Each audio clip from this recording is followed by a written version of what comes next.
I guess my story isn't the kind you hear every day. My name is Lauren. I'm 36 years old, and I've lived my whole life in a small city called Hamilton, right here in Ohio. It's a place where everyone knows everyone else's business, whether you want them to or not. I grew up here, went to college here, got married here, and, well, thought I'd stay here for the rest of my life. But life has a funny way of turning plans upside down. To give you some background, I was married for 11 years to Adam. He's an engineer, steady and dependable, the kind of guy most people would call a safe choice. And in the beginning, I thought I'd won the lottery. He was kind, good-looking, and financially stable. We had 2 kids, Ellie and Josh, and a house that looked like it belonged in a Christmas card. From the outside, everything seemed perfect. But inside, well, let's just say things weren't so picture-perfect. Adam and I weren't unhappy exactly, but we weren't happy either. It's hard to explain. Our relationship was built more on routine than passion. He'd go to work, come home, and watch TV while I handled the kids, the cooking, and the cleaning. We rarely talked anymore, and when we did, it was about bills or schedules or Ellie's school projects. I used to think that was just how marriage was supposed to be after a while, boring but stable. Then came the summer of last year. I'll never forget that summer because it changed everything. I had decided to start jogging in the mornings, partly to lose some weight, but mostly because I needed a break from the house. On one of those mornings, I met someone who would flip my world upside down. His name was Jake. He was 19, and no, I didn't know his age at first. I mean, he looked older, tall, muscular, with this boyish smile that could light up a room. He was working as a lifeguard at the local pool and jogging to stay fit. We ran into each other, literally, on a trail in the park. I dropped my water bottle, he picked it up, and we started talking. At first, it was nothing. Just small talk about the weather, running routes, and stuff like that. But then I started seeing him more often on my jogs. We'd run together, laugh, and talk about things I hadn't talked about in years. Movies, music, even silly things like favorite pizza toppings. For the first time in what felt like forever, someone was paying attention to me, really listening. It wasn't long before I started looking forward to those runs. I'd wake up excited to see Jake, to feel that flutter in my chest when he smiled at me. I know how that sounds. I know what you're thinking. How could a grown woman feel that way about a teenager? Trust me, I asked myself the same thing. But I couldn't help it. Then one morning, Jake asked me to grab coffee after our run. I hesitated. I told myself it was harmless, just 2 people hanging out. But deep down, I knew it wasn't that simple. Still, I said yes. Over coffee, we talked about our lives. He told me he was taking a gap year before college, working odd jobs to save up money. I told him about my kids, my marriage, and how I felt stuck in a life that didn't feel like mine anymore. He listened, really listened, in a way Adam hadn't in years. That coffee date turned into more. We started texting, meeting up for lunch, and spending time together outside of our jogs. It wasn't long before things turned romantic. I felt alive again, like I was waking up from a long, dull sleep. Jake made me feel seen, wanted, and understood. And for the first time in years, I wasn't just someone's wife or mom. I was Lauren again. But falling in love with Jake wasn't just a spark, it was a wildfire. One day, after weeks of dancing around our feelings, he kissed me. It was like electricity coursing through my veins. From that moment on, there was no going back. Of course, it didn't take long for Adam to notice something was off. I started staying out later, making excuses to leave the house, and smiling more than I had in years. He asked me what was going on, but I brushed it off, telling him I was just finding myself. The truth was, I had already found myself, in Jake. The affair lasted 3 months before I couldn't keep it a secret anymore. Adam confronted me one night after the kids were in bed. He'd seen the texts, the late-night calls, and the change in me. I didn't deny it. I couldn't. I told him I was in love with someone else and that I wanted a divorce. Adam was devastated. He begged me to reconsider for the sake of our kids, our family, everything we'd built together. But I couldn't. I'd already made up my mind. I filed for divorce the next week. Jake and I moved into a small apartment together. It was exciting at first, like living in a dream. We decorated the place, cooked meals together, and stayed up late talking about our future. I felt like a teenager again, giddy and in love. For the first time in years, I was happy, or so I thought. But life has a way of throwing curveballs when you least expect them. Looking back now, I realized that those first few months with Jake felt like living in a bubble. It was new, exciting, and intoxicating to wake up next to someone who looked at me like I was the only person in the world. We'd go for long drives, watch late-night movies, and laugh over burned pancakes on lazy Sunday mornings. For a while, I forgot about the mess I'd left behind. Adam's heartache, my kids' confusion, and the judgmental whispers from neighbors and friends. But the honeymoon phase doesn't last forever, does it? Reality has a way of creeping in, no matter how hard you try to ignore it. It started with small things, little differences between Jake and me that I had ignored when we first got together. He was spontaneous and carefree, while I was more grounded, more structured. I had to be. I was a mother of two, juggling custody schedules and court hearings, while he was a 19-year-old with no real responsibilities. At first, his youthful energy was refreshing, but as time went on, it started to feel exhausting. One of the first big fights we had was about money. Jake was working part-time at a gym, barely making enough to cover his share of the rent. I had picked up extra shifts at the diner where I worked, trying to keep us afloat. I didn't mind at first. I loved him, and I wanted to support him. But over time, it started to feel like I was carrying all the weight. "I'll find a better job soon," he'd say whenever I brought it up. But weeks turned into months, and nothing changed. I tried to be patient, to remind myself that he was young and still figuring things out. But every time I came home from a long day at work to find him playing video games or hanging out with his friends, resentment started to build. Then, there was the issue of my kids. Ellie and Josh were still adjusting to the divorce, and they weren't exactly thrilled about Jake. Ellie, who was 9, refused to speak to him. She'd sit in the corner with her arms crossed whenever he was around, glaring at him like he was the enemy.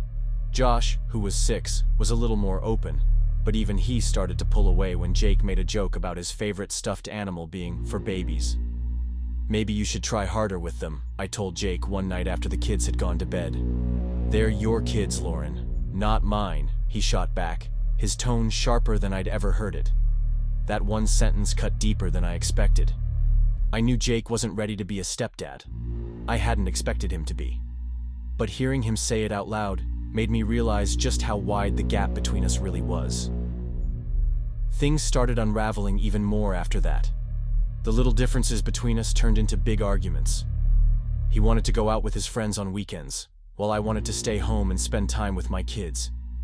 He'd complain that I was too serious, that I didn't know how to have fun anymore. I'd snap back that he was too immature, that he didn't understand the pressures I was under. One night, after one of our fights, he stormed out of the apartment.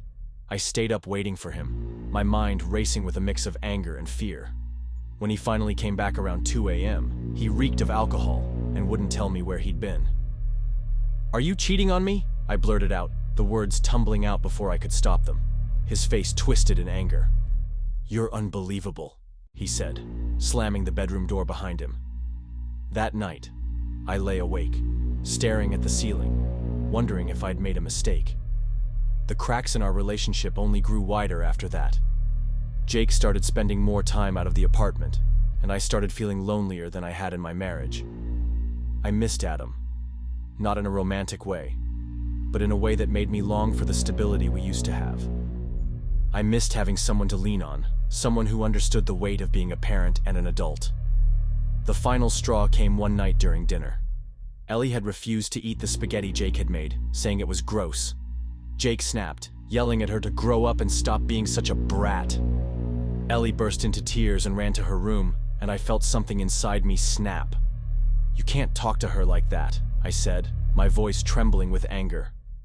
"I'm trying, Lauren," he said, throwing his hands up in frustration. But maybe this was a mistake. Those words hung in the air like a heavy fog. Maybe this was a mistake. I didn't say anything, but in my heart, I knew he was right. We tried to patch things up after that, but it was like trying to fix a sinking ship with duct tape. The love we'd once felt for each other was still there, but it wasn't enough to hold us together. 6 months after I'd left Adam, Jake and I sat down at the tiny kitchen table in our apartment and had the conversation we'd both been avoiding. "This isn't working," I said, tears streaming down my face.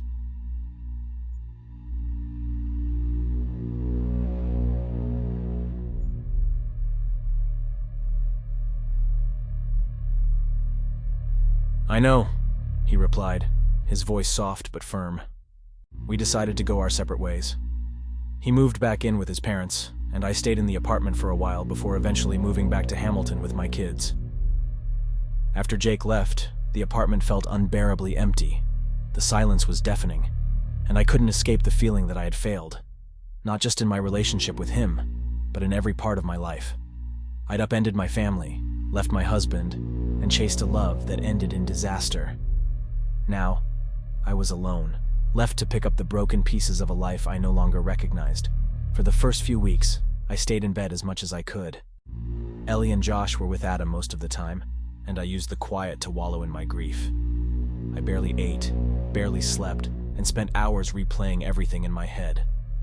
What had I been thinking? How could I have been so reckless, so blind to what was right in front of me? But life doesn't let you stay down for long, especially when you're a mother. Ellie and Josh needed me, even if I didn't feel capable of being the mom they deserved. Slowly, I started to pull myself together. I began taking long walks to clear my head, cooking meals instead of relying on takeout, and journaling my thoughts to make sense of the chaos inside me. It wasn't easy. The guilt was the hardest part. Every time I looked at Ellie and Josh, I saw the pain I had caused them. Ellie especially had become distant. She'd barely speak to me, and when she did, her words were laced with anger. "You chose him over us," she said one night when I tried to talk to her.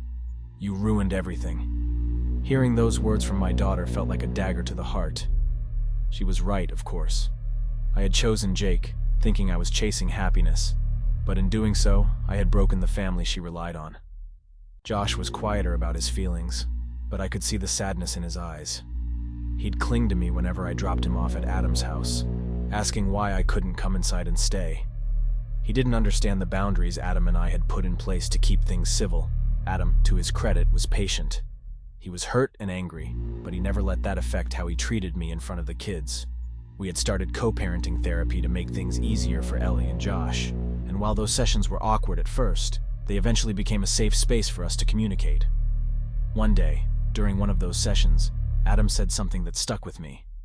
"I don't hate you, Lauren," he said, his voice steady but sad.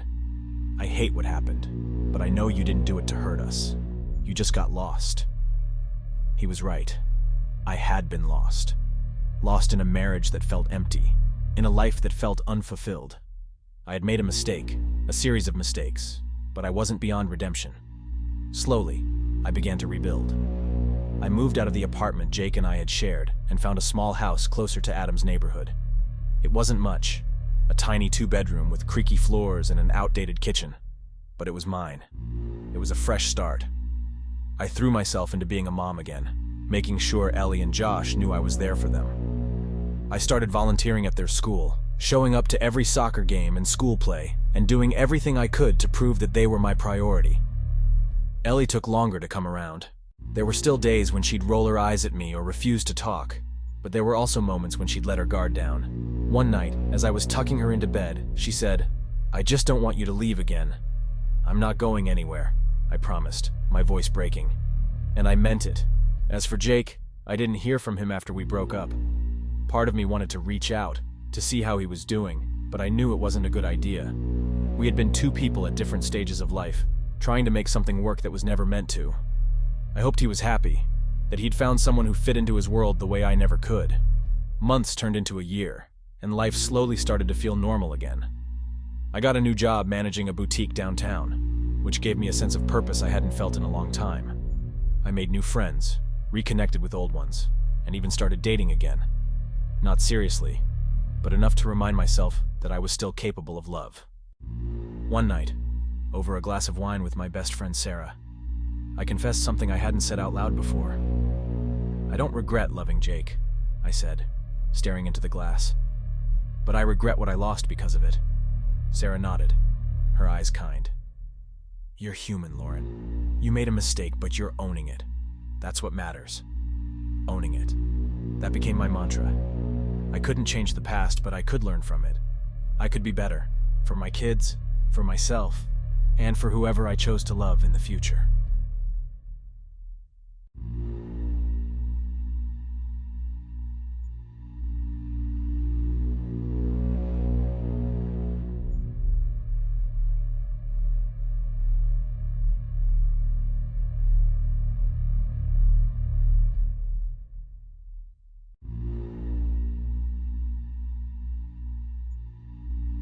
One day, as I was cleaning out an old box of photos, I came across a picture of me and Adam from our wedding day. We looked so young, so happy. I felt a pang of sadness, not because I wanted him back, but because it reminded me of a time when I believed in forever. I don't know if I believe in forever anymore. Life is too unpredictable, too messy, but I do believe in second chances, in growth, and in finding happiness wherever you can. My story isn't over yet. I'm still figuring out who I am and what I want, but for the first time in a long time, I feel like I'm on the right path. To anyone out there who's made mistakes, who's felt lost or broken, I want you to know this: you're not alone. We're all just trying to find our way, one step at a time. And sometimes the hardest journeys lead to the most beautiful destinations. This is my story. Not perfect, not neat, but mine. And I'm learning to embrace it, flaws and all. If my story resonated with you, I want to hear from you. Have you faced moments where life felt messy and uncertain, yet somehow you found the strength to move forward? Share your thoughts, experiences, or even your own story in the comments below. Remember, we're all in this together, and your journey, no matter how imperfect, is worth sharing. Don't forget to like, share, and subscribe for more real-life stories and discussions about life's challenges and lessons. Let's keep the conversation going. Your voice matters. Thank you for listening to my story, and remember, every day is a chance to start fresh. You've got this.